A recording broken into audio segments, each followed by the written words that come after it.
Alors, quelle surprise ce matin, Benjamin. Il est quelle heure? Il est 6h55. Oui. Je suis heureux de vous dire que c'est l'heure de la récréation.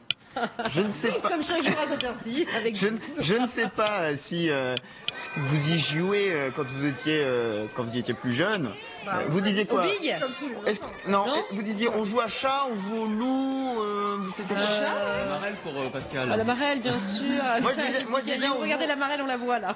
Moi je jouais au loup. Je sais pas. Ouais. Il y en a qui disent à chat. Dans le Nord on dit on joue à touche-touche apparemment. Il y a plusieurs appellations. Non mais je crois que c'était chat moi. Ouais, chat. Bon, on va prendre chat alors pour la matinale. Ce que vous pensiez être un jeu, en tout cas ce qui était un jeu à notre époque, eh bien est une discipline sportive. C'est passé un peu inaperçu dans les médias, mais regardez ce qui s'est passé au début de mois de mars. La première compétition en France de chat. Alors c'est du chat un peu de compétition. Le terrain est limité, il est rempli d'obstacles et donc vous avez 20 secondes, c'est ça la règle, 20 secondes pour aller toucher l'adversaire.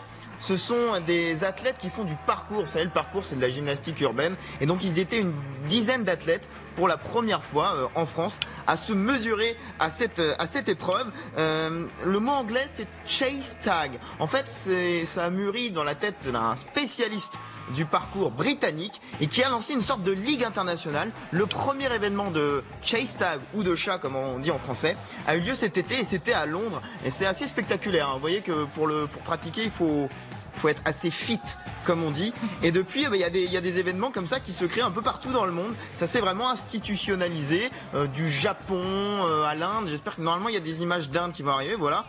On essaye de se courir après et de se toucher. C'est assez incroyable.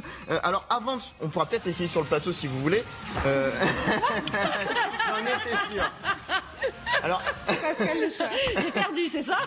Alors, on pourra même monter sur le plateau éventuellement.